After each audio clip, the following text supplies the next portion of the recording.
அன்பார்ந்த மக்களுக்கு வணக்கம். நான் உங்கள் Karthik Pillai and welcome to the K TV. My வி3 ஆட்ஸை பற்றி ஒரு பிடிஎஃப் ஒன்று பரவிட்டுருக்கே சார், அதுதான் சார்ஜ் ஷீட் ஆமே சார், அதுதான் கோர்ட்டில் கொடுக்க போகிறாங்களாமே அப்படின்னு பல பேர் கேட்டு நமக்கு ஒரு பிடிஎஃப் அமைச்சிருந்தீங்க மக்களே.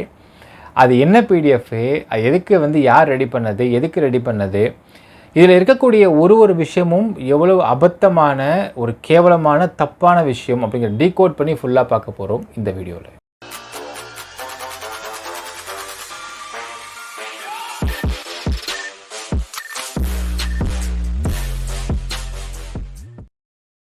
மை வி3 ஆட்ஸை பற்றி ஒரு பிடிஎஃப் ஒன்று வெளியே பரவிட்டு இருக்கு மக்களே. அந்த பிடிஎஃப்பை நமக்கு ஒருத்தர் அனுப்பிட்டு, சார் இதுதான் சார்ஜ் ஷீட்டாமே சார், இதுதான் குற்றப்பத்திரிக்கையாமே, இதுதான் கோர்ட்டில் கொடுத்துருக்காங்களாமே சார், இதை கோர்ட்டில் கொடுத்தது வெளியே பரவிட்டு இருக்காமே சார்னு பல பேர் நம்ம கூப்பிட்டு கொடுத்துருந்தீங்க மக்களே. அதை பிரித்து பார்த்தா மேலே கொட்டை எழுத்தில் அந்த ஃப்ராடு பையன் பேர் போட்டிருந்துச்சு. அதுக்கப்புறம் நம்மளும் ஆச்சரியப்பட்டோம், சார் சார்ஜ் ஷீட்டு வெளியே வருதா, சார்ஜ் ஷீட்டு பொது வெளிக்கு வந்துடுச்சா, எப்படா வர முடியும் நாங்கள் யோசித்தோம் மக்களே. அப்புறம் இந்த பிடிஎஃப்பை திறந்து பார்த்தா இருந்தாச்சுன்னா மேலே கொட்டை எழுத்தில் அந்த ஃப்ராடு பையன் பேர் போட்டுருந்துச்சு, அசோக் ஸ்ரீன்னு சொல்லிட்டு. அப்புறம் தான் சொன்னோம், ஏங்க இதை எப்படிங்க சார்ஜ் ஷீட்டாக இருக்க முடியும், சார்ஜ் ஷீட்டுன்றது குற்றப்பத்திரிக்கைன்றது இஓடபிள்யூ போடக்கூடிய விஷயங்க, இது இந்த ஃப்ராடு பையன் பரப்பிட்டு உட்காந்துட்டு இருக்கிற விஷயங்கன்னு நம்ம சொன்னோம் மக்களே. ஆனால் அதை பற்றி விசாரிக்க ஆரம்பித்தோம். இப்போ இந்த ரெண்டு விஷயம் பார்க்கணும், அந்த பிடிஎஃப்பை பற்றியும் விசாரிக்க ஆரம்பிக்கிறோம். அந்த பிடிஎஃப்பில் போட்ட கண்டென்ட்டு எவ்வளவு அபத்தமாக இந்த கம்பெனி கூட அவன் லிங்க் பண்ணியிருக்கான் அப்படிங்கிறத பற்றி நம்ம பார்க்கணும் மக்களே. ஃபஸ்ட் இந்த பிடிஎஃப் உருவாக்கியிருக்கான்னு சொல்கிறான் பார்த்தீங்கன்னா, என்னமோ சம்வேர் அரௌண்ட் 50 பேஜ் நினைக்கிறேன், ப்ளஸ் நினைக்கிறேன்.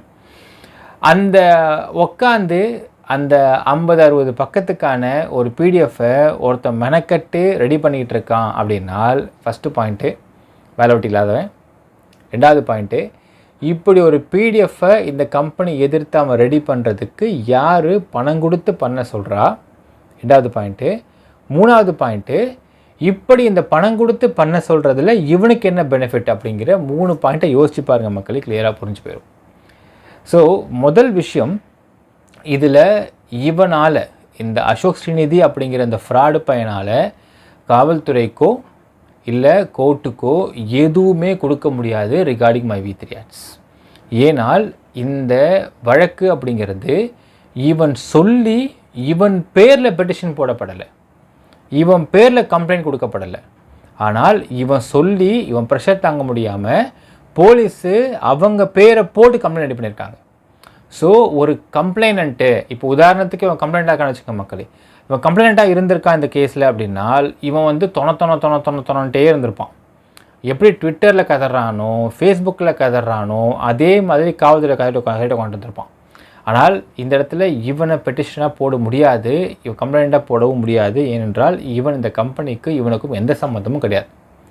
ரெண்டாவது பாயிண்ட். மூணாவது பாயிண்ட்டு, இந்த ஒரு பிடிஎஃப்பை பல காவல்துறை அதிகாரிகளுக்கு மெயில் அனுப்பிச்சிட்டே இருந்திருக்கான் அப்படிங்கிறதும், அவன் மெயிலை பார்த்து கடுப்பான காவல்துறை அதிகாரிகள்லாம் காரி துப்பிட்டு யாரா இவன் லூஸாக இருப்பானா அப்படின்லாம் பேசியிருக்காங்க அப்படிங்கிற தகவலும் வெளியாகிட்டு ரொம்ப சிரிச்சிட்டு இருந்தோம் மக்களை கேட்டுட்டு. ஸோ இந்த மாதிரியான ஒரு லூசுத்தனமான பிடிஎஃப் எடுத்து எப்படி இந்த கம்பெனியோட ரிலேட் பண்ணி அவன் பேசிக்கிட்டு இருக்கிறான், இந்த கம்பெனியை பற்றி உள்ளே இருக்கிற இன்டர்னல் விஷயங்களை பற்றி அஃபிஷியல் விஷயங்களை பற்றி ஒன்றுமே தெரியாமல் மேலாப்பை பார்த்து இவன் இந்த கம்பெனியை ஸ்கேம்னு சொல்கிறதும் தப்பு. அதே மாதிரி இவன் போட்டிருக்க பாயிண்ட்ஸை வச்சு இந்த கம்பெனி கூட இந்த கம்பெனி ரிலேட் பண்ணிட்டு போடுறதும் எவ்வளோ பெரிய தப்பு அப்படிங்கிறதெல்லாம் படித்து பார்த்து தெரிந்து கொண்ட காவல்துறை அதிகாரிகள்லாம் பார்த்து சிரிச்சிருக்காங்க. இவனை மதிக்க கூட இல்லை அப்படிங்கிறது கூடுதல் தகவல் மக்கள், நீங்கள் சிரிச்சுக்கோங்க ஜாலியாக. சரி, இப்போது இதில் போடப்பட்டிருக்கிற விஷயங்கள் அப்படிங்கிறத நம்ம டீகோட் பண்ண போகிறோம். இதை ஒரே வீடியோவில் பார்த்தா கஷ்டம், நம்ம பார்ட் பை பார்ட்டாக பார்க்கலாம் மக்களே. இதை டீகோட் பண்ணுறதுக்கு முன்னாடி உங்களுக்கு பேசிக்காக பல விஷயங்கள் சொல்ல வேண்டியது இருக்குது. அதாவது மை வி3 ஆட்ஸை பற்றி ஒரு சில ஃப்ராடுகள் சொல்லக்கூடிய அந்த ஸ்கேம் அப்படிங்கிறது எப்படி இந்த கம்பெனிக்கு ரிலேட் பண்ண முடியாது அப்படிங்கிறத பற்றி ஃபஸ்ட்டு பார்த்துருவோம். அது பார்த்ததுக்கு பிறகு இவனுடைய, ஏன்னா அவன் சாப்டராக போட்டிருக்கான், சாப்டர் 1 to 3 போட்டு வச்சுருக்கான். நம்ம ஒவ்வொன்றும் டிகோட் பண்ணுறாலுமே நம்ம கிட்டத்தட்ட ஒரு 1/2 hour அதை டிகோட் பண்ணலாம் மக்களே, அவ்வளோ விஷயம் இருக்குது அதில். ஸோ ஃபஸ்ட்டு பேசிக்காக பார்த்துடலாம். ஒரு பொது புத்தியில் நம்ம ஒரு காலத்தில் பார்த்தீங்கன்னா ஒரு கிட்டத்தட்ட ஒரு 10 to 15 years பேக் எடுத்துக்கிட்டிங்கன்னா ஒரு பொது புத்தியில் இன்சூரன்ஸ் விற்கிறவங்கள பார்த்து எல்லோரும் பயந்து ஓடுவாங்க. அதை பற்றி ரச்சகன் படத்தில் ஒரு இதே கொடுத்துருப்பாங்க. அதாவது எஸ்பி பாலசுப்ரமணியம் வந்து இன்சூரன்ஸ் விற்றுட்ருப்பார். அவர் போகிற இடத்துலலாம் இன்சூரன்ஸ் பாலிசி பற்றியே பேசிகிட்டு இருப்பாருன்னு அவரை பார்த்து பயந்து ஓடுவாங்க மக்கள்லாம். ஸோ இது நடைமுறையில் இருந்த ஒரு சமாச்சாரம். ஒரு காலத்தில் வந்து இன்சூரன்ஸ் விற்கிறவங்கள பார்த்து பயந்து ஓடினாங்க. ஆனால் இன்றைக்கி இன்சூரன்ஸ் எந்த அளவுக்கு இம்பார்ட்டண்ட் அப்படிங்கிறத நம்ம டே டு லைஃப்பில் பார்த்துட்டு தான் இருக்கிறோம். ரைட். இது நான் ஏன் சொல்கிறேன்னா மக்களே, இதே மாதிரி பொது புத்தியில் ஆம்பே வந்தது, இந்த கோல்டு குவெஸ்டன் வந்துச்சு, இதுமாதிரி பல விஷயங்கள், பல எம்எல்எம் வந்தது. எம்எல்எம் கான்செப்டை பார்த்து இன்ஃபேக்ட் இதே மாதிரி ஆம்பே கம்பெனி வந்த புதுசில் ஐயோ இவன் பார்த்தா லெக்கு போகிறான், அது போகிறான், கூட்டு வச்சு தான் பண்ணுற போகிறான், பேசிட்டு உட்காந்துருக்க போகிறான், சண்டே வாங்க ஒரு மீட்டிங் இருந்து கூப்பிட்டு போகிறான் அப்படின்லாம் பல பேர் ஓடி இருக்கிறார்கள் ஒரு காலகட்டங்களில். ஸோ பொது புத்தியாக பார்த்தீங்கன்னா இப்போ ஆம்பேயில் நீங்கள் வந்து ஒரு நபரை மீட் பண்ணுறீங்க, அவன் க்ளோஸ் ஃப்ரெண்டாக இருப்பான், அவனா சொல்லாமல் சண்டே ஃப்ரீயாடா கொஞ்சம் வாயண்டா ஒரு சின்ன மீட்டிங் வாடான்னு கூப்பிடுவான். மீட்டிங் உட்காந்தா வந்து அதில் வந்து ஃபுல்லாக அந்த எம்எல்ஏ பற்றி எக்ஸ்பிளைன் பண்ணுவாங்க, நெட்வொர்க் மாடல் சொல்லுவாங்க, இதை சொல்லி நம்மளே அதில் வந்து இணைய சொல்லுவாங்க. அப்படிங்கிற பயத்திலேயே ஆம்பேயில் இருக்கக்கூடிய பல நபர்களை பார்த்து ஓடிய காலகட்டமும் உண்டு. ஸோ ஒரு பொது புத்தியாக பார்த்துட்டிங்கன்னா இன்சூரன்ஸ் ஏஜெண்ட்டை பார்த்தும் நெட்வொர்க் மார்க்கெட் எம்எல்எம்ல இருக்கவங்கள பார்த்தும் பயந்து ஓடுகிற காலம் இருக்கிறது. ஸோ அதனால் என்ன ஆச்சுனால் எம்எல்எம்மு நெட்வொர்க் மார்க்கெட்டிங்னு சொன்னாலே அது தப்பு, ஃப்ராடு, ஃபேக்கு, பொய் சொல்கிறாங்க, மக்களை ஏமாத்துறாங்க, மக்கள்கிட்ட பணம் வாங்கிட்டு மக்கள்கிட்ட திருப்பி கொடுக்குறாங்க. இந்த மாதிரி ஏகப்பட்ட பொது புத்தி, பொதுத்தனமான சிந்தனைகள் இன்னும் இருக்கிறது மக்களே. ஆனால் உங்களுக்கு ஒரு பிஸ்னஸ் டெவலப் பண்ணுறதுக்கு ஒரு பிஸ்னஸ் மாடியூலில் ஒரு எம்பிஏ படித்தவங்களுக்கு தெரியும், ஒரு பிஸ்னஸ் மாடியூலில் நெட்வொர்க் மார்க்கெட்டிங் அப்படிங்கிறது ஒரு தனி சாப்டராகவே இருக்கும். அதை ப்ராப்பராக பர்ஃபெக்டாக ப்ராடக்ட்ஸை வச்சும் பர்ஃபெக்டான ஒரு மாடியூலை வச்சும் ஸ்கீமை வச்சும் பண்ணிங்கன்னால் அந்த மாதிரி பணம் கொடுக்கக்கூடிய ஒரு பிஸ்னஸ் கிடையாதுன்னு சொல்லுவாங்க. ஸோ நெட்வொர்க் மார்க்கெட்டிங்கிறது தப்பான விஷயம் கிடையாது அப்படிங்கிறதை நீங்கள் ஒரு அவுட்டர் ஆஸ்பெக்ட்லேருந்து ஃபஸ்ட்டு யோசிச்சு பாருங்கள். இப்போ கம்மிங் டு திஸ் பிளேஸ், இப்போது ஜென்ரலாக பார்த்தீங்கன்னா மைவி3 ஆட்ஸை பற்றி ஒரு பொது புத்தி என்ன சொல்கிறாங்க, இப்போ முக்கியமாக இந்த ஃப்ராட் என்ன சொல்லிட்டுருக்கான்னு பார்த்தீங்கன்னா, இவங்க வந்து ஒரு பொருளை வந்து 3 ரூபாய்க்கு வாங்கி 3000 விற்றுட்ருக்குறாங்க அப்படின்னு பேசிகிட்டு இருப்பான். சரி மக்களே, நம்ம ஃபஸ்ட்டு இது ஒரு சின்ன அவுட்லைன் கொடுத்துடலாம். இந்தியாவை பொறுத்தளவுக்கு எம்ஆர்பி ரெகுலேட்டரி ஆக்ட் அப்படிங்கிற ஒன்று கிடையவே கிடையாது. இது ஏன் வைக்கல அப்படின்னு பார்த்தீங்கன்னா, நீங்கள் ஒரு சில கம்யூனிஸ்ட் பேஸ்டு கண்ட்ரியில் கூட இந்த எம்ஆர்பி ரெகுலேட்டரி ஆக்ட் இருந்தது. ஆனால் ஒரு கட்டத்துக்கு மேலே அதை எடுத்து விட்டார்கள். ஏனால் இந்த காலகட்டங்களில் உங்களுக்கு எல்லா இடங்கள்லையுமே ஒரு பிஸ்னஸ் எடுத்துக்கிட்டிங்கனால் அந்த பிஸ்னஸில் ஓவர் ஹெட் காஸ்ட் அப்படிங்கிறதுல 40 to 45% விளம்பரத்துக்கு மட்டுமே செலவு செய்கிறார்கள் மக்கள், கம்பெனிக்காரங்க, பிஸ்னஸ் பீப்புள். அப்போது ஒரு உதாரணத்துக்கு நான் சிம்பிள் எக்ஸாம்பிள் சொல்கிறேன் மக்கள், நீங்கள் 10 ரூபாய்க்கு ஒரு பேனா ஒரு பேக்கெட் பேனா வாங்குறீங்கனால் நீங்கள் இந்த பாக்கெட் பேனாவை 1000 ரூபாய்க்கு விற்றா கூட ஒன்றும் பிரச்சனை கிடையாது. ஸோ அந்த ஒரே ஒரு விஷயம் நீங்கள் பார்க்க வேண்டும், எம்ஆர்பி அப்படிங்கிறது ப்ராப்பராக உங்கள் ரெகுலேட்டரி ஆக்ட்ன்றது இந்தியாவில் கிடையவே கிடையாது. ஸோ நீங்கள் எவ்வளோ வேணால் விற்கலாம். ஏன் இந்த 1000 ரூபாய்க்கு விற்கிறாங்க நம்ம சொல்லுவோம் பார்க்க முடியாது. ஒரு பாட்டில் கோக்கு வந்து ஒரு பாட்டில் கோக்கு கிட்டத்தட்ட இப்போ 20 ரூபா நினைக்கிறேன், நான் ரொம்ப நாள் வச்சு குடிச்சு. 20 ரூபா கோக்கோடைய ஃபில்லிங் காஸ்ட்டுன்னு பார்த்தீங்கன்னா 20 பைசா கூட இருக்காது. 20 பைசாலேருந்து 20 ரூபாய்க்கு அவன் ஒரு கோக்கை விற்றுக்கிட்டு இருக்கான். இன்ஃபேக்ட் அந்த பாட்டில் நீங்கள் திருப்பி கொடுத்துருவான், பாட்டில் நீங்கள் வாபஸ் கொடுத்துடணும். இப்போலாம் பாட்டிலே வரதில்லை நினைக்கிறேன், ஒன்லி இதுதான் நினைக்கிறேன், பிளாஸ்டிக்ஸ் தான் எல்லாமே. பாட்டில்ஸே இப்போ ரொம்ப ரேர் ஆகி போச்சு. ஸோ இப்படிப்பட்ட ஒரு இன்பில்ட் காஸ்ட் எதுக்கெலாம் போடுறாங்க அப்படின்னு பார்த்தீங்கன்னா, அவங்க dealers, distributors, agents, transportations, manufacturing cost, அடுத்தது மிக முக்கியமாக, இது 5த்தையும் விட மிக முக்கியமாக இருக்கிறது மார்க்கெட்டிங் காஸ்ட், அட்வர்டைஸ்மெண்ட். ஸோ அட்வர்டைஸ்மெண்ட்டுக்கு ரித்திக் ரோஷனையோ அமிதாப் பச்சனையோ ஐஸ்வர்யா ராயோ கூப்பிட்டு வந்து ஆட் கொடுக்குறாங்க, அவங்களுக்கான செலவு, அதை வந்து பல லாங்குவேஜில் டப் பண்ணுவாங்க, ஆட் ஃபிலிம் மேக்கிங்கான செலவு, அந்த ஆட்ஸை பல டிவி சேனல்ஸை போடுறதுக்கு கோடிக்கணக்கில் காசு, இதெல்லாம் சேர்த்து வச்சா ஒரு கோக்கோடைய ப்ராடக்டை வந்து எம்ஆர்பி முடிவு பண்ணுறாங்க. ஸோ அந்த கோக்கை எவ்வளோக்கு வேணால் விற்றுக்கலாம் அப்படிங்கிறதா நீங்கள் நிதர்சனமான உண்மை. ஸோ இப்படி இருக்கும் பட்சத்தில் எம்ஆர்பி ரெகுலேட்டரி ஆக்ட் அப்படிங்கிறது இன்றைக்கி இந்தியாவில் கிடையாதுன்றப்போ நம்ம நிறைய இதை பற்றி பேசலாம் மக்களே. உங்களுக்கு 2 இண்டஸ்ட்ரி எடுத்துக்கலாம். Let's take product industry, service industry. ஃபஸ்ட்டே வீடியோ நம்ம இதை பற்றி போட்டிருக்கோம், பட் ஸ்டில் நான் ரொம்ப கிளிம்ஸாக கொடுத்துட்றேன். ஒரு தோசை நீங்கள் ரோடு கடையில் 10 ரூபாய்க்கு விற்கிறானுங்க, சரவணா பவனில் 150 ரூபா விற்கிறாங்க, 5 ஸ்டார் ஹோட்டலில் 1500 விற்கிறாங்க. மாவு அதே தான், எண்ணெய் அதே தான், கல் அதே தான், தோசை திருப்பி அதே தான், எதுவுமே மாறல. ஆனால் ஏன் இவ்வளோ காஸ்டிங்?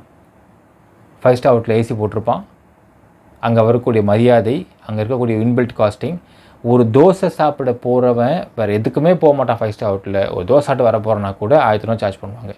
ஏன்னால் அங்கே இருக்கக்கூடிய அவ்வளோ பெரிய பில்டிங்கான லைட் காஸ்டிங், இபி காஸ்டிங், அங்கே இருக்கக்கூடிய அத்தனை எம்ப்ளாயீஸோடைய சேலரி காஸ்டிங், எம்டியோடைய அந்த பர்டிகுலர் எம்டியோடைய பிஸ்னஸ் அது ப்ராஃபிட் காஸ்டிங், வெளியே பார்க்கிங் காஸ்டிங், அந்த காஸ்டிங், இந்த எல்லா காஸ்டிங்கும் சேர்த்து போட்டு ஒரு தோசை 1500 ரூபாய்க்கு விற்றா மட்டும்தான் கட்டுப்படி ஆகும். அப்போ அங்கே போய் நம்ம கேட்க முடியாது. So where is MRP? Dosa எடுத்துக்கலாம், வேர் இஸ் எம்ஆர்பி? கிடையாது. Let's take service industry. சொல்லியிருக்கோம் ஆல்ரெடி மக்களே, கிராமத்தில் முடி வெட்டி ஷேவ் பண்ணால் 50 ரூபா, சிட்டியில் பண்ணால் 150 ரூபா, 160 ரூபா. அதே சிட்டியில் நீங்கள் ஒரு பெரிய சலூனில் பண்ணிங்கன்னா 300-400 ரூபா. அதே ஹேர் கட் அண்ட் அந்த ஷேவிங்கை போய் நீங்கள் இன்டர்நேஷ்னல் பிராண்ட்ஸை பண்ணிங்கன்னால் 1500 ரூபா, 1800 ரூபா. உங்களுக்கு முடி ஒரே நம்ம முடி தான், ஒரே முடி தான், ஒரே கத்திரிக்கோள் தான், ஒரே சீப்பு தான், பட் எல்லாமே வேறு. ஏன்னா அவன் எசென்ஷியல்ஸோ டோனியன் கையோ அவனுடைய பிராண்டை வந்து ஒரு பிராண்டாக மாற்றுறதுக்குன்னு அவன் செலவு பண்ணக்கூடிய அட்வர்டைஸ்மெண்ட் காஸ்ட்டை எங்கேருந்து எடுப்பான்? ஃப்ரம் அவர் ஹேர், அங்கே தான் எடுப்பான். ஸோ எம்ஆர்பி ரெகுலேட்டரி ஆக்ட் அப்படின்ற ஒன்று இந்தியாவில் கிடையவே கிடையாது மக்களே. ஸோ நம்ம அதை வச்சு நம்ம இந்த மைவி3யை நிர்ணயம் பண்ணவோ மதிப்பிடவோ முடியாது. அது ரூல்ட் அவுட்டு. அடுத்தது, இப்போது ரெஃபரல் அமௌண்ட் தராங்க அப்படின்றாங்க. இப்போ ரெஃபரல் அமௌண்ட் அப்படிங்கிறது எங்கே இல்லை அப்படின்னு நம்ம ஆல்ரெடி பார்த்துட்டோம் மக்களே. எல்லா இண்டஸ்ட்ரி ரெஃபரல் அமௌண்ட் இருக்கிறது. நீங்கள் மெடிக்கல் எடுத்துக்கோங்க, ஒரு நார்மலான ஆப்ஸ் எடுத்துக்கோங்க. ஸோ ஆப்புக்கெல்லாம் நம்ம கண்ணுக்கே தெரியாமல் ரெஃபரல் அமௌண்ட் கொடுத்துட்ருக்கான் ஜிபேலாம். ஸோ இப்போ இந்த கம்பெனியை பொறுத்த அளவுக்கு ஒருத்தர் இருக்கார், ஒரு பொருள் வாங்குறாரு, அவருக்கு கீழே ஒருத்தர் பொருள் வாங்குறதுக்கு அவருக்கு ரெஃபர் பண்ணுறாருன்றப்போ அவர் அதே பொருளை வாங்குறாரு அப்படிங்கிறப்போ அதற்கு ஒரு அமௌண்ட்டு, ஒரு ரெஃபரல் அமௌண்ட்டாக மேலே உள்ளவர் கொடுக்குறது என்ன தப்பு இருந்துட முடியும்? என்ன தப்பு இருக்குது இந்த இடத்துல? ஸோ ரெஃபரல் அப்படிங்கிறது அகெயின்ஸ்ட் லாவா அப்படின்னு கேட்டால் கிடையாது. It's lawful. எல்லா இடத்தையும் ப்ரோக்கரேஜ் இருக்கிறது, ரெஃபரல் அமௌண்ட் இருக்கிறது. ப்ரோக்கரேஜ் எங்கே இல்லை மக்களே? ஒரு விஷயம் சொல்கிறேன் மக்களே, இந்தியாவிலேருந்து இந்தியாவுக்கு, இந்தியாவுடைய டிஃபென்ஸுக்கு ரஷ்யாவிலிருந்தோ இல்லை வேறு ஏதாவது கண்ட்ரியிலருந்தோ ஆர்ம்ஸ் அண்ட் அம்யூனிஷன் வாங்கிறதுக்குன்னு நடுவில் ஒரு ப்ரோக்கரேஜ் கம்பெனி இருக்கும். அந்த ப்ரோக்கரேஜ் கம்பெனிக்கு இந்த ஆர்ம்ஸ் அண்ட் அம்யூனிஷன் ட்ரான்ஸ்ஃபர் பண்ணுறதுலேயே வாங்குறதுல பல கோடி ரூபாய் லாபம் போகுது. இதை ஓபி பண்ண மாட்டாங்க. இதுதான் ப்ரோக்கரேஜ் கமிஷன்ஸ், ரெஃபரல்ஸ். ஒரு நாட்டுக்கும் இன்னொரு நாட்டிலேருந்து ஆர்ம்ஸ் அண்ட் அம்யூனிஷன் வாங்கிறதுக்கே அந்த ரெஃபரல்ஸ் இருக்குது, அந்த ப்ரோக்கரேஜ் இருக்குது. அப்படிங்கிறப்போ ஒரு ஆயுர்வேதிக் பொருளை வாங்குறத ப்ரோக்கரேஜ் ரெஃபரல் கொடுக்க என்ன தப்பு இருந்துட முடியும்? என்ன பிரச்சனை இருந்துட முடியும்? Is it unlawful? கிடையாது, லாஃபுல் தான்.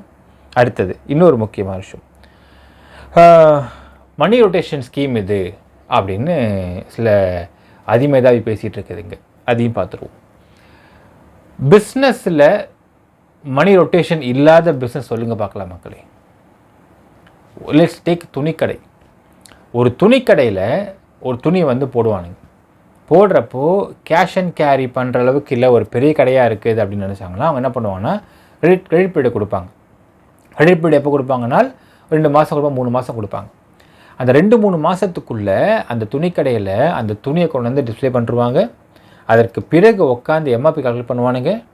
அந்த ஒரு சட்டை 32 ரூபாய்க்கு வாங்கினான்னு வச்சுக்கலாம் மக்களே, அந்த சட்டையை 350 ரூபாய்க்கு விற்பாங்க துணிக்கடையில். ஏனென்றால் இதில் எல்லாமே சேரும். அவங்களுடைய இன்பில்ட் ஓவர்ஹெட் காஸ்டிங்கு, கடையோட வாடகை, கரண்ட்டு பில்லு, எம்ப்ளாயோடைய சேல்ரி, எம்டியோடைய சேல்ரி, எம்டியோடைய ப்ராஃபிட்டு, அந்த துணியோடைய அசல் காஸ்டிங் எல்லாமே சேர்த்து ஒரு அமௌண்ட் விற்பாங்க. இந்த அமௌண்ட்டை வர கஸ்டமர் நம்மக்கிட்ட தள்ள கட்டுவாங்க. ப்ளஸ் ஜிஎஸ்டி வேறு இருக்கும். மொத்தமாக கட்டிட்டு நாம் துணியை வாங்கிட்டு வருவோம். அந்த அமௌண்ட்டை வச்சு தான் ரொட்டேஷனே பண்ணுறாங்க. நம்ம கொடுக்குற 350 ரூபா அமௌண்ட்டை வச்சு தான் அங்கே உள்ள ஆளுங்களுக்கு சேல்ரி, கரண்ட்டு பில்லு, கடை வாடகை எல்லாமே கொடுக்குறாங்க. அப்போ ரொட்டேஷன் கிடையாதா இது? மணி ரொட்டேஷன் அப்படிங்கிறது எந்த பிஸ்னஸில் இல்லாமல் இருக்குது? எல்லா பிஸ்னஸும் அந்த மணி ரொட்டேஷன் தான் பண்ணிகிட்ருக்காங்க. பிஸ்னஸ் இஸ் ஈக்குவல் டு மணி மக்களே. இப்போ எங்கே ரொட்டேஷன் இல்லாமல் இருக்கிறது? இப்போ நான் சொன்ன மற்ற 3மே நம்ம கனெக்ட் பண்ணி மையத்துக்கு கனெக்ட் பண்ணி பார்க்கலாமே. மைவி3 கம்பெனியை பொறுத்தளவுக்கு எம்ஆர்பி அதை ஒரு ப்ராடக்ட் விற்கிறாங்க. அந்த ப்ராடக்ட்டுக்குன்னு சொல்லிட்டு ஒரு காஸ்டிங் இருக்குது, ஒரு மேனுஃபேக்சரிங் காஸ்டிங் இருக்குது. அந்த மேனுஃபேக்சரிங் காஸ்டிங்கை மைவி3 ஆட்ஸில் எம்ஆர்பியில் விற்கலை, அதிகமாக விற்கிறாங்கன்னு இவங்க சொல்கிறாங்க, குற்றச்சாட்டு வைக்கிறாங்க. சரி, மைவி3 ஆட்ஸுடைய இந்த ஆயுர்வேதிக் ப்ராடக்ட்ஸை இவங்களுடைய ஆப்பின் மூலியமாக அட்வர்டைஸ்மெண்ட்டை பார்த்து ப்ரொமோட் செய்வதற்கும் இன்னும் 10 பேர்ட்டு அவங்க சொல்கிறதுக்கும் சொல்லிட்டு அவங்களுக்கு ஊக்குவிக்கும் விதமாக அட்வர்டைஸ்மெண்ட் அமௌண்ட்டுன்னு ஒன்று போட்டாகணுமா?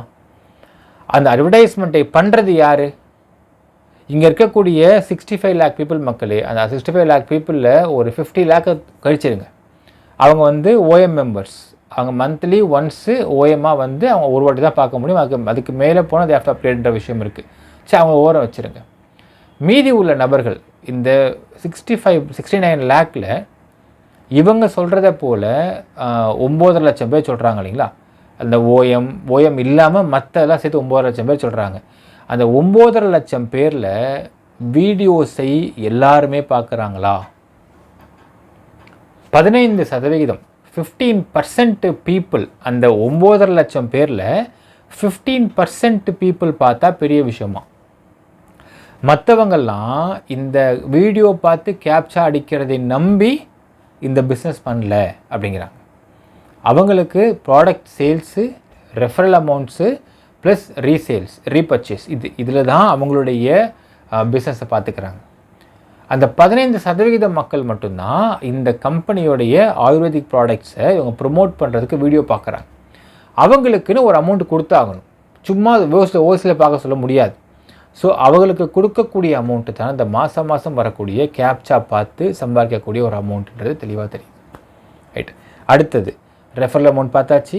அடுத்தது இப்போ இவங்க கீழே இருக்கக்கூடிய நெட்வொர்க் மார்க்கெட்டிங்கில் இவங்களுக்கு கீழே உள்ளவர்களை இந்த ப்ராடக்ட்ஸை பற்றி எக்ஸ்பிளைன் பண்ணுறாங்க, சொல்கிறாங்க. அவங்கள இவங்களுக்கு கீழே வந்து டவுன்லைனாக ஆட் பண்ணுறாங்க. அப்படின்னால் இவங்களுக்கு ஒரு மோட்டிவேஷன் வேணும். இவங்க அதுக்கு தான் எதுக்கு இவங்க தேவையில்லாமல் டைமையும் அவங்களோட எனர்ஜியும் செலவு பண்ணி இன்னொருத்தவங்ககிட்ட போயிட்டு இதை பற்றி எக்ஸ்பிளைன் பண்ணி சொல்லணும், வரணும். அண்ட் அவங்க வந்து இவங்களுக்கு கீழே இன்ட்ரெஸ்டடோட, இதையும் முக்கியமாக பார்க்கணும் மக்களே. Nobody is compelled. யாரையுமே கம்பல் பண்ணி சேருன்னு சொல்லவில்லை, இந்த கம்பெனி சொல்லலை.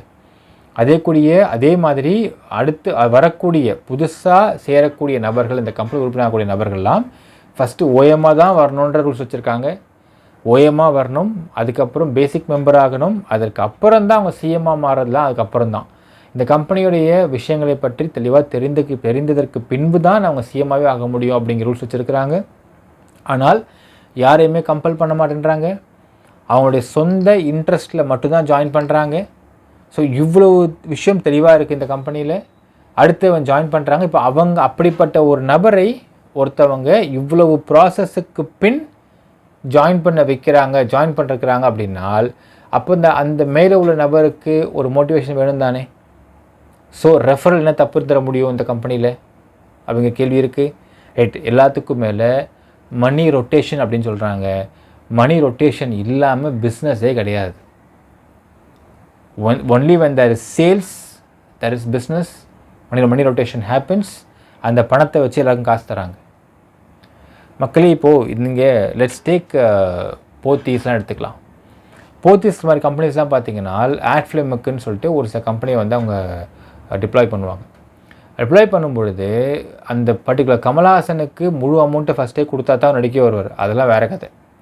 ஆனால் ஆட்ஃப்ளேம் மேக்கருக்கு ஒரு அமௌண்ட்டை அவங்க ஃபிக்ஸ் பண்ணுறாங்கன்னா அந்த அமௌண்ட்டை முழுசாக ஃபஸ்ட்டு கொடுத்துட மாட்டாங்க. ஃபர்ஸ்ட் 30% கொடுப்பாங்க, அப்புறம் 30% கொடுப்பாங்க, அப்புறம் ஒரு 20% கொடுப்பாங்க, 20% கொஞ்சம் பெண்டிங் வச்சுருப்பாங்க. ஏன்னால் அவங்க ரொட்டேஷன்ஸ் காசு இருக்காது, வெயிட் பண்ண சொல்லுவாங்க. இல்லை பிடிசி கொடுப்பாங்க, போஸ்டட் செக் கொடுப்பாங்க. இவ்வளவு ஃபார்மாலிட்டி இருக்கும். இது ஆட்ஃப்ளேம் மேக்கர்ஸ் மட்டும்தான் அது வரைக்கும்.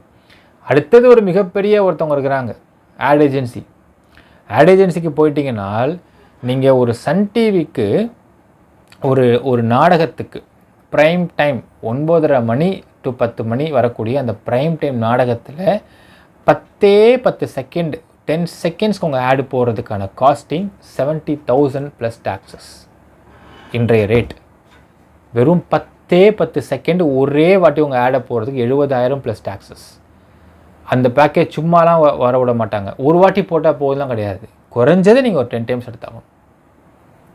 அப்போ 7 lakh ப்ளஸ் டாக்ஸஸ் ஆச்சு ஒரே ஒரு நாளைக்கு நீங்கள் பண்ணுறது கூட. 2 days நீங்கள் போட்டுக்கலாம். இப்போ போத்தீஸ் மாதிரி ஆட்கள்லாம் பார்த்தீங்கன்னா டே பேக்கேஜ் எடுப்பாங்க. எல்லா ப்ரைம் அண்ட் ப்ரைம் டைமில் ஷோஸ்லேயும் அவங்களுடைய ஆட்ஸ் போகுதுன்னு வச்சுக்கோங்க. அந்த டே பேக்கேஜ் இப்போ ஆடி மாதம் போகுது மக்களே. ஆடி மாதம் இந்த ஆடி மாதத்துக்கெல்லாம் ஒரு ஜுவல்லரி ஷாப்பும் ஒரு டெக்ஸ்டைல் ஷாப்ஸும் பார்த்தீங்கன்னா கிட்டத்தட்ட நான் சொல்கிறது லீஸ் மினிமம் நான் சொல்கிறேன் 10 to 15 crores வரைக்கும் அவனுடைய பிஸ்னஸ் இருக்கும் ஆட்ஸ்க்கு மட்டும். இந்த 15 crores-ஐயும் கேஷ் அண்ட் கேரி பண்ண மாட்டாங்க. என்ன பண்ணுவாங்க, 15 crores-க்கு இவங்களுடைய அக்ரிமெண்ட் கொடுத்துருவாங்க ஆட் ஏஜென்சிக்கு. ஆட் ஏஜென்சிக்காரன் என்ன பண்ணுவான்னா அவனுடைய ரெப்புடேஷனை வச்சு அந்த பர்டிகுலர் சேனல்ஸுக்கு போத்தீஸுக்கு 10 செகண்ட்ஸு டிவிசி நம்ம சொல்லுவோம், டிவி கமர்ஷியல்ஸ், இது வந்து இத்தனை வாட்டி வரணும், இத்தனை ப்ரைம் நான் ப்ரைம் வந்து ஃபிக்ஸஸ் போட்டு கொடுத்துருவாங்க. அந்த ஃபிக்ஸஸ் போட்டு கொடுத்து அதனை அந்த ஃபிக்ஸஸை மட்டும்தான் மெயில் பண்ணுவாங்க சேனல்ஸ்க்கு. அவன் எல்லாம் எந்த அடிப்படையில்னு பார்த்தீங்கன்னா நம்பிக்கையின் அடிப்படையில். Credit period only 1 month credit period. அந்த ஒரு மாதத்துக்குள்ளே இவங்க என்ன பண்ணணும்னா அந்தந்த சேல்ஸை போட்டுருவோம். ஆடி ஆஃபர் போகுது 50% ஆஃபரு ஒன்று போட்டுருவாங்க.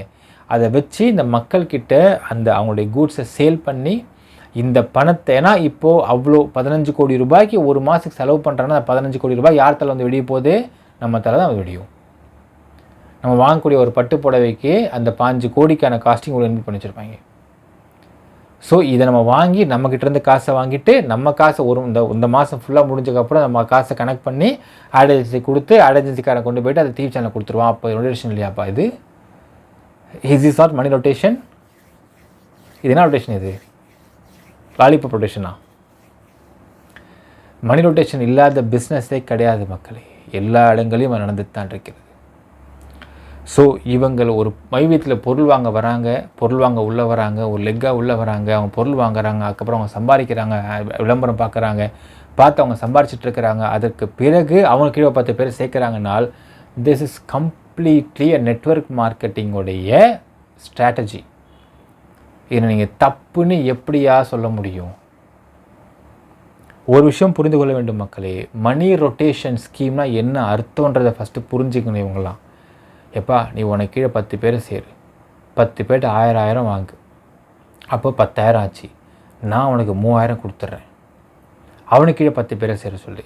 இந்த மாதிரி வெறும் பணத்தை மட்டும் கலெக்ட் பண்ணி இந்த பணத்தில் அவங்க கமிஷன் வாங்கிட்டு இருந்தால் தட் இஸ் தி ஸ்கேம். இவங்க உள்ளே வராங்க, வரதுக்கு ஒரு பொருள் வாங்குறாங்க, பொருள் பர்ச்சேஸ் பண்ணுறாங்க, அதுக்கப்புறமா அவங்க ஆட்ஸ் பார்க்குறாங்க, ஒரு வேலை செய்கிறாங்க, வேலைக்கான சம்பளத்தை வாங்குறாங்க மாதம். How it becomes money rotation scheme? Sales இருந்தால் தான் ரொட்டேஷன்ஸே இருக்க முடியும், எந்த பிஸ்னஸாக இருந்தாலுமே. இப்போ இந்த கம்பெனியில் ஒரு சேல்ஸ் ஆகி கொண்டிருக்கின்றன ஒரு ஆயுர்வேதிக் மாத்திரைகள். அதற்கு வாங்குவதற்கு இவங்க இந்த அட்வர்டைஸ்மெண்ட் ப்ராஜெக்டில் மிங்கிளாகி அவங்க ஆட்ஸ் பார்த்துட்டு அவங்க சம்பாரிச்சிட்டு இருக்கிறாங்கனால் how it becomes a scam? எப்படி வருகிறது? இன்னும் சில அதிமேதாவிகளாக இருக்கிறாங்க. சார் அப்படி கீழே சேர்த்துக்கிட்டே இருக்காங்கன்னு வச்சுங்க சார், சப்போஸ் எல்லாருமே சேர்ந்தாங்கன்னு வச்சுங்க சார், அப்புறம் யார் சார் சேர்ப்பாங்க லாஸ்ட்டாக வரக்கூடிய ஆளுன்னு கேட்குறாங்க. ரொம்ப அறிவு மேதாவிகளான ஒரு கேள்வி. நான் பதில் சொல்கிறேன் மக்களே. தமிழ்நாட்டில் மொத்தம் 7.5 கோடி மக்கள் இருக்காங்க. இப்போ கிட்டத்தட்ட நான் 8 crores நினைக்கிறேன், 8 கோடி ஆயிடுச்சு நினைக்கிறேன். 7 கோடி மக்கள் இருக்கிறாங்க. இந்தியாவில் மொத்தம் 140+ கோடி மக்கள் இருக்கிறாங்க. இப்போ தமிழ்நாட்டில் இருக்கக்கூடிய இந்த 7.5-8 கோடி மக்களுமே மைவி3 ஆட்ஸ் மெம்பர் ஆயிட்டாங்க அப்படின்னால் தமிழ்நாட்டுடைய ஒட்டு மொத்த கமாடிட்டி மார்க்கெட்டிங்குமே ரூல் பண்ணக்கூடிய ஆள் யார் தெரியுங்களா? இந்த கம்பெனி தான். சப்போஸ் இந்தியா முழுக்க 140 கோடி மக்களுமே இங்கே கீழே சேர்ந்துட்டான்னு வச்சுக்கோங்க மக்களே, அப்படி சேர்ந்துட்டாங்கனால் அப்போ இந்தியாவில் இருக்கக்கூடிய ஒட்டுமொத்த கமாடிட்டி இண்டஸ்ட்ரியும் கட்டி ஆளக்கூடிய பவர் இவங்களுக்கு வந்துடும். Okay, jokes apart. அடுத்து இன்னொரு இது ஹைப்போதட்டிக்கல் மக்களே, பட் இன்னொரு விஷயம் சொல்கிறேன் உங்களுக்கு. இப்போ வரைக்கும் மைவி3 ஆட்ஸில் 18 இயர்ஸ் ஆனவங்களை மட்டும்தான் சேர்த்துக்கிறாங்க. சப்போஸ் இவங்க சொல்கிற மாதிரி எல்லா 18+ இயர்ஸ் ஆனவங்களும் சேர்ந்தான்னு வச்சுக்கோங்களேன் மக்களே, ஒரு நாளும் ஜனத்தொகை பெருகிட்டு தான் இருக்கிறது. ஒரு நாளும் 18 இயர்ஸ் ஆகக்கூடிய யாரோ ஒருத்தவங்க வந்துட்டு தான் இருக்கிறாங்க. ஒரு நாளும் ஜனத்தொகை கூட்டிகிட்டு தான் இருக்குது. ஏன்னா ஜனத்தொகை அப்படி ஸ்டாப் ஆகி போச்சா? ஜனத்தொகை கூட்டிகிட்டு தான் இருக்குது. அப்போ ஒரு நாளும் ஜனத்தொகை கூடுது, ஒரு நாளும் ஒரு ஜனனம் நடக்குது, ஒரு நாளும் யாரோ ஒரு தமிழ்நாட்டுக்குள்ளே பல ஆயிரம் மக்கள் இல்லை பல லட்சம் மக்களுக்கு 18+ இயர்ஸ் ஆகிட்டு தான் இருக்கும். அப்போது 18+ ஆகிறவங்க ஆட்டோமேட்டிக்காக சேர போகிறாங்க. உங்களுக்கு மக்கள் எங்கெங்கே உங்களுக்கு ஸ்கேசிட்டி வந்துட போகுது. நம்ம இந்தியாவுடைய மிகப்பெரிய பலமும் மக்கள் தொகை தான், பலவீனமும் மக்கள் தொகை தான். மக்கள் தொகை அதிகமாக இருக்கும் வரைக்கும் எப்படி உங்களுக்கு ஸ்கேசிட்டி ஆஃப் பீப்புள் வந்துட புரியும்? ஒரு அதிமேதாவிலாம் கேட்டிருந்தது, சார் சேர்த்துட்டே போகிறாங்க சார், கடைசியாக சேர்த்து என்ன சார் அப்புறம் அடுத்த கேட்டிருந்தானுங்க. கடைசியாலே கிடையாதே, எங்கேருந்து கடைசியால் இருக்க முடியும்? ஒரு நாளும் 18+ இயர்ஸ் சேர்ந்த ஆட்கள் இருந்துட்டு இருக்காங்களே, அப்போ நீங்கள் எங்கே இந்த கடைசியால் நீங்கள் முடிவு பண்ணுவீங்க அப்படிங்கிற கேள்வி இருக்குது மக்களே. ஸோ இதெல்லாம் ஒரு அதிமேதாவித்தனமான கேள்விகள். சரி, ஓகே, பதில் சொல்லுவோம், என்ன பண்ணுறது, பாவம் அவங்களுடைய அறிவுத்தன்மை அவ்வளோதான்றதை புரிஞ்சிக்க முடியுது மக்களே. சரி, அப்படியே எல்லா மேஜரானையும் கேட்டால் மனிதனாலும் கூட போகிறாங்க. 17+ இயர்ஸ் எத்தனை பேர் இருக்காங்க, 16 இயர்ஸ் எத்தனை பேர், 15 வயசு எத்தனை பேர் இருக்கிறாங்க, அவங்களாம் சேர ஆரம்பிக்கிட்டோம். என்ன ஆகிட போகுது மக்களே? ஒரு விஷயம் நீங்கள் புரிந்து கொள்ள வேண்டும் இந்த இடத்துல என்னென்னு பார்த்தீங்கன்னா, இந்த மைவி3 ஆட்ஸ் அப்படிங்கிற கம்பெனியில் விளம்பரம் பார்த்து சம்பாதிக்கிறாங்க. இது எப்படி சாத்தியமாக்க முடியும் அப்படிங்கிற ஆஸ்பெக்டில் பல பேர் இங்கே பேசுகிறதாக சொல்கிறாங்க இல்லைங்களா? ஃபஸ்ட்டு ஒரு விஷயம் புரிஞ்சுக்கோங்க. ஒவ்வொரு கம்பெனிக்குமே ஒவ்வொரு இதுக்குமே there will be an advertising module or element of advertising. Jio முதல்ல அறிமுகப்படுத்தின சமயத்தில் Jio sim free, daily 1 GB ஃப்ரீன்னா அது ஃப்ரீயை பார்த்து இப்போ எல்லாரும் வாங்க ஆரம்பித்து போட்டு அடித்து தள்ளாங்க. இன்றைக்கி ஜியோவுடைய காஸ்டிங் எங்கே இருக்குது? இன்றைக்கி பிஎஸ்என்எல் அவ்வளோ குறைஞ்சிருக்கு ரேட்ஸ். இப்போ எல்லாம் பிஎஸ்என்எல் ஷிஃப்ட் ஆகிறாங்க கவர்மெண்ட்டுக்கு. ஸோ ஒருத்தனுடைய அட்வர்டைஸிங் ஒரு எலிமெண்ட் இருக்குனால், இப்போ இந்த கம்பெனியை பொறுத்தளவுக்கு எப்போ ஆயுர்வேதிக் ப்ராடக்ட்ஸ் இருக்குது, உடம்புக்கு நல்லது, வாங்கி யூஸ் பண்ண அவனை வரமாட்டான். நீ சம்பாதிக்க முடியும்ப்பா, ஒரு நாளைக்கு இவ்வளோ சம்பாதிக்க முடியும் வான்னா வருவான். வந்ததுக்கு பிறகு ஒரு நல்ல விஷயத்தை அறிமுகப்படுத்தும் பொழுது அது நல்ல விஷயத்தை பார்த்து அவன் போக ஆரம்பிக்கிறான். அதில் பார்க்கக்கூடிய ஆடியன்ஸுக்கு என்ன பிரச்சனை நமக்குமே தெரில மக்களே. இது வரைக்கும் இந்த மருந்துகளை அதை இந்த ஃபுட் ப்ராடக்ட்ஸ் யூஸ் பண்ணியோ ஆயுர்வேதிக் ப்ராடக்ட்ஸை யூஸ் பண்ணியோ ஏதாவது சைட் எஃபெக்ட்ஸ் வந்திருக்கா? யாருக்காவது சொறி சிரங்கு படை வந்திருக்கா? என்ன வந்திருக்கு? அப்படி இருந்தால் யூ ப்ரூவ் இட். ஏதாவது கம்போஷன் தப்பாக்கும் ப்ரூவ் பண்ணு. இதுவரையில் எல்லாருக்கும் உடல்நிலை சரியாயிட்டிருக்குன்னு சொல்கிறாங்க. ஆஸ்துமா குணமாயிட்டிருக்குன்றாங்க, தூக்கம் வந்திருக்குன்றாங்க. ஸோ அப்படி இருக்கும் பட்சத்தில் இதில் ஏதாவது சைடு எஃபெக்ட் இருக்கா அப்படிங்கிறத நீங்கள் ப்ரூவ் பண்ணி காட்டு. Prove it with an evidence.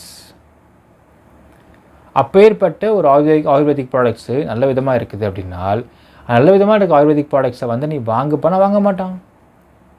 Every company has their own marketing element to advertise. ஒரு யூஎஸ்பி இருக்கும். அந்த யூஎஸ்பியை வச்சு தான் விளம்பரம் பார்த்தால் பணம் அட்வைஸ் பண்ணுறாங்க. உள்ளே வந்தால் இவ்வளோ நல்ல விஷயம் இருக்குது. இதில் எனக்கு தெரிஞ்ச மக்களே, இந்த ஓஎம்மை தூக்கி ஓரம் வச்சிட்டிங்கன்னா கூட மீதி இருக்கக்கூடிய நபர்களில் 15% மக்கள் கூட விளம்பரத்தை பார்த்து சம்பாதிக்கால் கிடையாது.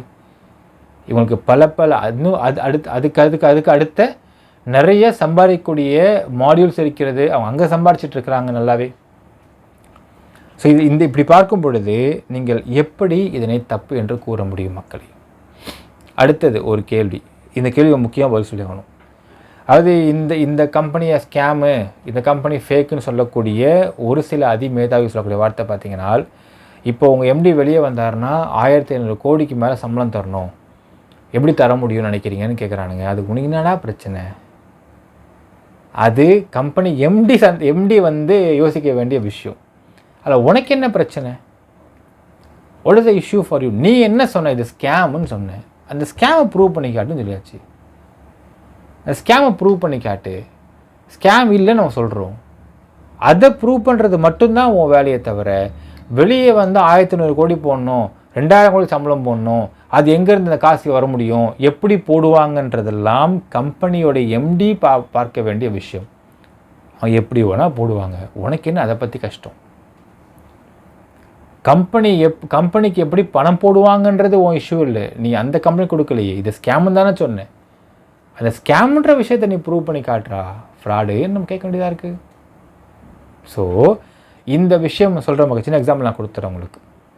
கோவிட் டைமில் இருக்கக்கூடிய மிகப்பெரிய ஒரு மல்டி பிராண்ட் ஸ்டோர்ஸ்னு சொல்லக்கூடிய இந்த சவனா ஸ்டோர்ஸ், போத்திஸ் எடுத்துக்கலாமே, அவங்கெல்லாம் பார்த்தீங்கன்னா கோவிட் டைமில் அவங்க எம்ப்ளாயீஸ்லாம் ஊருக்கு அமுச்சு விட்டாங்க.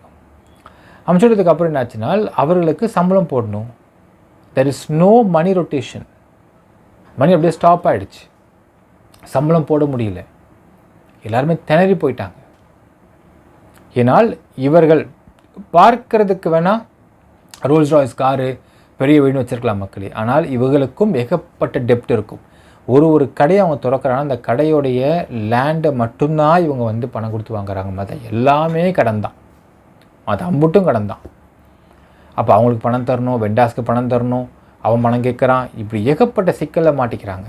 இந்த சமயத்தில் என்ன பண்ணாங்கன்னு பார்த்தீங்கன்னா, கிட்டத்தட்ட அனைவருக்கும் ஒரு 30 to 35% மட்டும் சேலரி போட்டாங்க கொஞ்சம் நாளைக்கு அப்புறம். ஏன்னா கோவிட் எப்போ லாக்டவுன் முடியும்னு தெரியல, எப்போ ரீஓப்பன் பண்ணுவாங்கன்னு தெரில. இப்படி ரீஓப்பன் பண்ணாலுமே எந்தளவுக்கு ஜனம் வரும்னு தெரில. ஸ்தம்பிச்சு போயிடுச்சு டோட்டல் மார்க்கெட். இவ்வளவு சிக்கலை சந்தித்து வந்தாங்க. இன்றைக்கி யாருமே கம்பெனி ரன் பண்ணலையா? ஷாப் ரன் பண்ணலையா? ஆல்ரெடி சேல்ஸ் போடலையா? கிட்டத்தட்ட இந்த கம்பெனிக்கும் பார்த்தீங்கன்னா மக்களே, கேஒய்சி அப்டேட்ஸ் இருந்த அந்த சமயத்தில், அதாவது என்னென்னால் ஒரு அன்ஃபார்ச்சுனேட்னு சொல்லலாம், ஒரு எதிர்பாராத சம்பவம் சொல்லலாம். நல்லா போய்ட்டுருக்க கம்பெனி எவ்வளோ தான் வந்து புகார் கொடுத்துட்டு தயத்த குதிச்சுட்டு இருந்தாலுமே இந்த கம்பெனி எந்த பிரச்சனையும் இல்லாமல் இருந்துச்சு. திடீர்னு பார்த்தீங்கன்னா ரிசர்வ் பேங்க் ஆஃப் இந்தியாவுடைய ஒரு வழிகாட்டுதலின்படி வெர்ச்சுவலாக ஒரு ஆப்புக்குள்ளே வேலெட் வச்சுருக்கக்கூடிய நபர்கள் எல்லாருமே வந்து கேஒய்சி வாங்கன்னு சொல்லிட்டாங்க. இதனால் உங்களுக்கு ஒரு பக்கம் பேடிஎம் அடி வாங்குது, ஒரு பக்கம் உங்கள் சேனலோடைய உங்கள் ஆப்பும் அடி வாங்குது. பேடிஎம்மை ஒன்றுமே செய்ய முடியல. அவன் இன்னுமே நீங்கள் பேடிஎம் லாகின் பண்ணால் வந்து அவன் கெஞ்சிக்கிட்டு இருக்கான், கேஒய்சி அப்டேட் பண்ணுங்க ப்ளீஸ்ன்னு சொல்லி கெஞ்சிட்டு இருக்கான். ஆனால் மைவித் அப்படி கிடையாது. ஏன்னா நீங்கள் எல்லாருக்கும் சம்பளம் போடுறதுனால இவங்க ரைட்டராக நின்ட்டாங்க. கேஒய்சி ஃபஸ்ட்டு பண்ணிட்டாங்க. ஸோ கேஒய்சி பண்ணுறாங்க. கேஒய்சி பண்ண சமயத்துலேயும் அவங்க எந்த விதமான மணி இன்ஃப்ளோவுமே கம்பெனிக்கு அவங்க வாங்கலை. அடுத்த கேஒய்சி முடிஞ்சதுக்கு அப்புறம் கேஒய்சி எவ்வளோ ஃபாஸ்ட்டாக பண்ணாலுமே there is a code of conduct election சமயம். ஸோ வெயிட் பண்ணுறாங்க. As your MD said, June 4 இருந்து ஓஎம்க்கு, பேசிக் மெம்பர்ஸுக்கு, அதுக்கு மேலே உள்ள நபர்கள்லாம் வந்து ஸ்லோவாக பணம் போட ஆரம்பிச்சிட்டார்.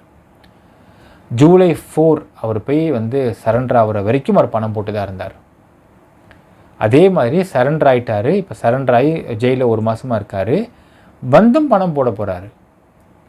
அவர் பணம் போடுறாரு, பணம் போடல, அவர் எப்படி போடுவார், என்ன மாதிரி இதெல்லாம் வந்து அந்த கம்பெனியை ஓனருக்கு உள்ளிக்கக்கூடிய பிரச்சனை. இதுக்கும் இதே ஸ்கேமுன்னு சொல்லக்கூடிய ஃப்ராடுக்கும் என்ன சம்மந்தம் இருக்கிறது? இது வரைக்கும் அவர் பணம் போடாமல் ஏமாற்றிருக்காரா, இல்லை இந்த கம்பெனி ஸ்கேமான கம்பெனியான்றதை மட்டும்தான் நீங்கள் கேஸே தவிர அது கேஸ் கிடையாது. இன்னொரு விஷயம் பார்க்க வேண்டும் மக்களே. ஃபஸ்ட்டு நம்ம வந்து இங்கே வந்து எல்லாருக்கும் சில பேர் கண் எங்கே உறுத்துதுன்னு பார்த்தீங்கன்னா, விளம்பரம் பார்த்து சம்பாதிக்கிறாங்க, இல்லை ப்ராடக்ட்ஸை நிறைய அமௌண்ட் கொடுத்து விற்கிறாங்க. இதெல்லாம் அவன் கண்ணு உறுத்திக்கிட்டு இருக்கு பாருங்கள் மக்களே.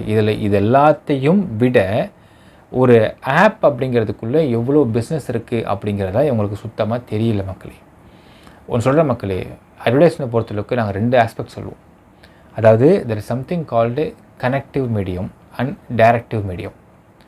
நீங்கள் பேப்பரில் விளம்பரம் கொடுக்குறீங்க, பேப்பரை வந்து இப்போ உங்கள் பேப்பரில் நீங்கள் ஆட் கொடுத்துட்றீங்க. I tell you one more interesting fact மக்களே. பேப்பரில் பார்த்தீங்கன்னா ஹெட்லைன்ஸ் இருக்கும். இப்போ டைம்ஸ் ஆஃப் இந்தியா போட்டிருக்கும். டைம்ஸ் ஆஃப் இந்தியான்றதை டைட்டில் போட்டு ஃபஸ்ட்டு ஹெட்லைன்ஸை பார்த்தீங்கன்னா நேஷ்னல் பாலிட்டிக்ஸோ இல்லை ஸ்டேட் பாலிட்டிக்ஸோ ஃபஸ்ட்டு நியூஸாக ஃபஸ்ட் பேஜில் வரும், 8 காலத்தில் வரும். இந்த 8 கால பேஜ் வர்றதுக்கு முன்னாடி பார்த்தீங்கன்னா ஒரே ஒரு பேப்பர் மட்டும் தனியாக தொக்கா நிற்கும். அந்த பேப்பரில் பார்த்தீங்கன்னா இந்த பக்கம் ஒரு விளம்பரம், இந்த பக்கம் ஒரு ஃபுல் பேஜ் விளம்பரம் கொடுத்துருப்பாங்க. சில டைம் ரெண்டையுமே சேர்த்து ஒரே ஆளாக கொடுத்துருப்பாங்க. அதை வந்து பவர் ஜாக்கெட்டுன்னு சொல்லுவாங்க. அந்த பவர் ஜாக்கெட்டில் ஒரே ஒரு பேஜ், நான் சொல்கிறது ஒரு page, not one paper 2 page வந்துடும். ஒரே ஒரு பேஜ் விளம்பரம் தி ஹிந்துலேயோ டிஒய் டைம்ஸ் ஆஃப் இந்தியாவில் கொடுக்குறீங்க அப்படின்னால் அந்த பவர் ஜாக்கெட் 1 பேஜ் ஆட் அப்படிங்கிறது which is rating around 92 lakh rupees. தசுத்த மக்களே, 92 லட்சம் ரூபாய், 92 lakhs நாட் 1000, 92 லட்சம் ரூபாய் ஒரு பேஜ் பவர் ஜாக்கெட்டுக்கு செலவு பண்ணுவாங்க கம்பெனிஸ். அவ்வளவு காஸ்ட்லி அந்த ஆடு. ஓகே, இப்போது பேப்பரில் நீங்கள் விளம்பரம் கொடுக்குறீங்க, டிவியில் விளம்பரம் கொடுக்குறீங்க, எஃப்எம்மில் விளம்பரம் கொடுக்குறீங்க, இல்லை இந்த இருக்கக்கூடிய இந்த சோஷியல் மீடியா விளம்பரம் கொடுக்குறீங்கன்னா இது எல்லாமே which is called connective medium. என்ன அர்த்தம்னு பார்த்தீங்கன்னா மக்களே, B2Cன்பாங்க, பிஸ்னஸ் கன்சியூமர். கன்சியூமருக்கு ஒரு பொருள் தேவைப்படுது. அதில் ஒரு பொருளை வந்து கன்சியூமர்கிட்ட ஒரு ஆசையை தூண்டணும். சார் போத்தீஸ் போனீங்கன்னா 50% டிஸ்கவுண்ட் சார், செம்மையாக இருக்குது சார்னு அவன் ஆசையை தூண்டணும். ஸோ கன்சியூமருடைய தேவை இருக்கோ இல்லையோ அந்த கன்சியூமருக்கு இந்த பிஸ்னஸ் பண்ணுறவனுடைய இந்த ஆஃபரை காமிச்சு அவனை கனெக்ட் பண்ண வைக்கணும். ஸோ கன்சியூமர் இந்த பிஸ்னஸ்மேன் கூட கனெக்ட் ஆகிறதுக்குன்னு ஒரு குட்டி மீடியம் தான் அந்த பேப்பர் விளம்பரம், டிவி ஆட்ஸ், எஃப்எம் ஆட்ஸ் எல்லாமே கனெக்டிவ் மீடியம் சொல்லுவோம். These are connective mediums. In fact, Amazon, Flipkart எல்லாமே connective medium தான். இப்போது coming to the other aspect of advertising, it is called directive medium. இப்போது இந்த இடத்துல ஒருத்தர் இருக்கார், B2C எடுத்துக்கலாம், business to consumer. கன்சியூமர் கிட்ட நீ இந்த பொருளை இப்போ வாங்கிட்டேன்னா, உனக்கு தேவைப்படுது, நீ வாங்கிட்டேன்னா உனக்கு இவ்வளவு கேஷ்பேக் இருக்குது, உனக்கு இது ஒரு குழுக்கள் முறை தேர்ந்தெடுத்து உனக்கு ஃபாரின் ட்ரிப் இருக்குதுன்னு சொல்லிவிட்டு அவனை வாங்க வைப்பதற்கு அவனுக்கு ஒரு ஆசையை தூண்டுறதுன்றதை தாண்டி ஒரு கம்பல்ஷன் கொண்டு வரலாம், இல்லை தேவைன்றதை அவனோட க்யூரியாசிட்டி கொண்டு வரலாம். Curiosity is the best word மக்களே. இப்போ இவனுக்கு ஒரு பொருள் தேவை, அந்த பொருளை தேடி அவன் போக வேண்டாம், அந்த பொருளுக்கான ஆஃபரோடு அவனுக்கு கையில் வந்துடுச்சு, பொருளை தேடி போக வேண்டாம், பொருளுக்கு ஆஃபரோட கையில் வந்துருச்சு அப்படின்னு டைரக்ட் பண்ணி விடுறது தான் டைரக்டிவ் மீடியம். ஸோ இப்போ இந்த மைவி3 ஆட்ஸை பொறுத்தளவுக்கு ஒரு ஆப் உருவாக்கியிருக்காங்க. அந்த ஆப்பில் கிட்டத்தட்ட 69 பீப்புள் இருக்கிறாங்க, லேக் பீப்புள் இருக்கிறாங்க. அதில் 9.5 லட்சம் பேர் அந்த ஆப்பில் பர்ச்சேசஸாக இருக்கிறாங்க. அப்படின்னால் 9.5 லட்சம் டைரக்டிவ் கஸ்டமர்ஸ் இருக்கிறாங்கன்னு அர்த்தம் மக்களே. அந்த ஆப்பை அவங்க டெவலப் பண்ண நான் ஃபஸ்ட் சொன்ன மாதிரி தான் மக்களே, எல்லாருக்குமே ஆஸ் அ டைரக்டிவ் மீடியத்தில் நீங்கள் கொண்டு போய் ஒரு விஷயத்தை பொருளை போடுறீங்க.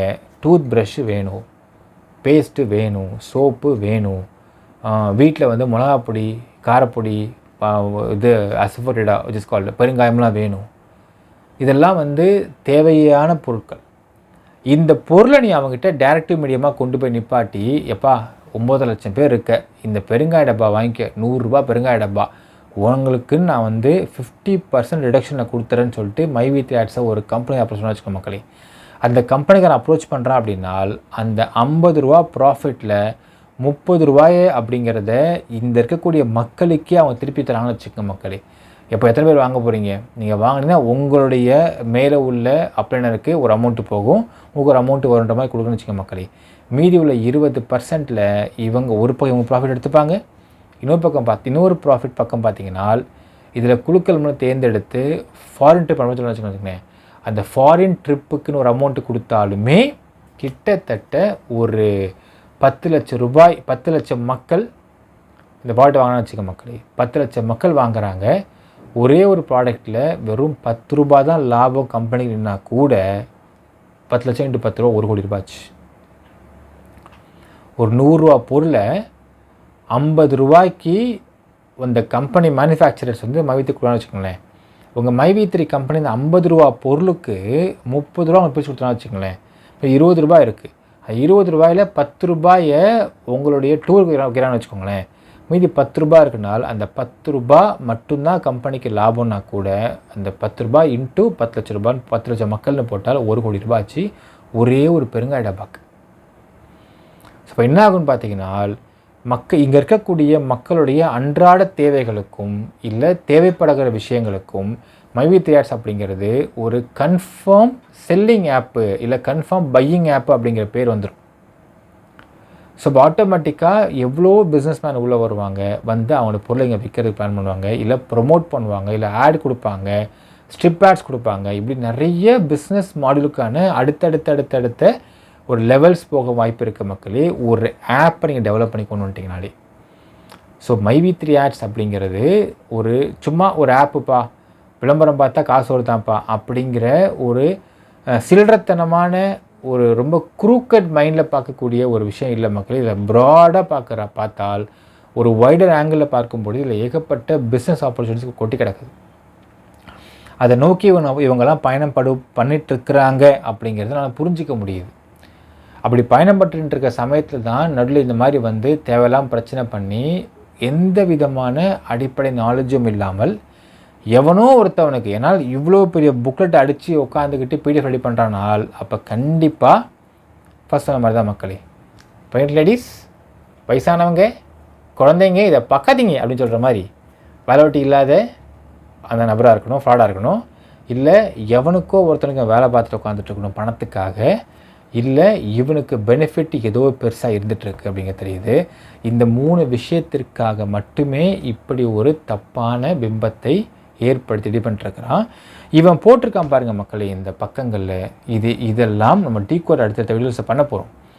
ஆனால் ஃபஸ்ட்டே சொல்லிடுற மக்களே, ஒரு பான்சி ஸ்கீமோ இல்லை ஒரு ஃபினான்ஷியல் ஃப்ராடோ இல்லை ஃபினான்ஷியல் மணி சர்க்குலேஷன் ஸ்கீம்ஸோ இல்லை நீங்கள் இத்தனை லட்சம் கொடுத்தால் இத்தனை வருஷத்தில் இத்தனை லட்சம் மாறிடும் அப்படிங்கிற மாதிரியான ஒரு போகஸ் ஃபால்ஸ் ப்ரொபகேஷன்ஸோ இது எல்லாம் தான் உங்களுக்கு ஸ்கேம்குள்ளே வரக்கூடிய விஷயங்கள்.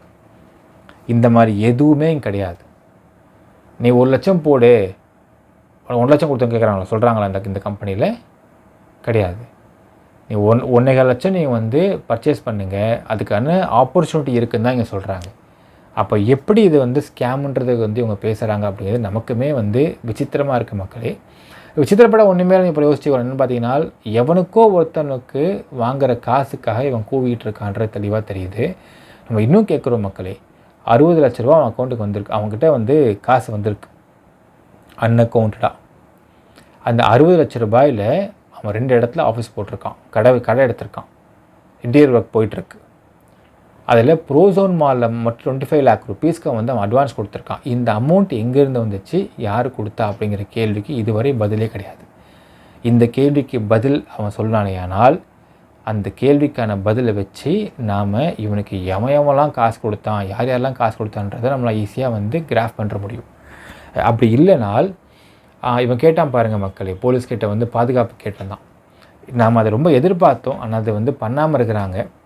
இந்த அசோக் ஸ்ரீநிதி அப்படிங்கிற ஃப்ராடுடைய உயிருக்கு ஆபத்து இருக்குது அப்படிங்கிற எண்ணத்தின் அடிப்படையில் சப்போஸ் காவல்துறையில் இருக்கக்கூடிய நபர்கள் இவனுக்கு வந்து ஒரு ஆயுதம் ஏந்திய இசட் கேட்டகரி பாதுகாப்பு கொடுத்தாங்கன்னா இவன் எங்கெங்கே போகிறான், யாரை மீட் பண்ணுறான், எந்தெந்த இடத்துல என்னென்ன பண்ணிகிட்ருக்கான், யார்கிட்ட பேசுகிறான், என்னென்ன மாதிரி கான்டெக்ட்ஸ் வச்சுட்ருக்கிறான், எங்கெங்கே போகிறான்ற எல்லா இன்ஃபர்மேஷன்ஸையும் ரொம்ப ஈஸியாக கறந்தெல்லாம் நம்ம பார்க்கலாம் மக்களே. அதற்கும் வழியில்லாமல் இருக்கிறது மக்களே. ஸோ கறக்க பார்ப்போம், நிச்சயம் கறந்துட முடியும் கூடிய விரைவில். நினைக்கிறேன்றதை கமெண்ட்டில் மென்ஷன் பண்ணுங்கள். நன்றி, வணக்கம்.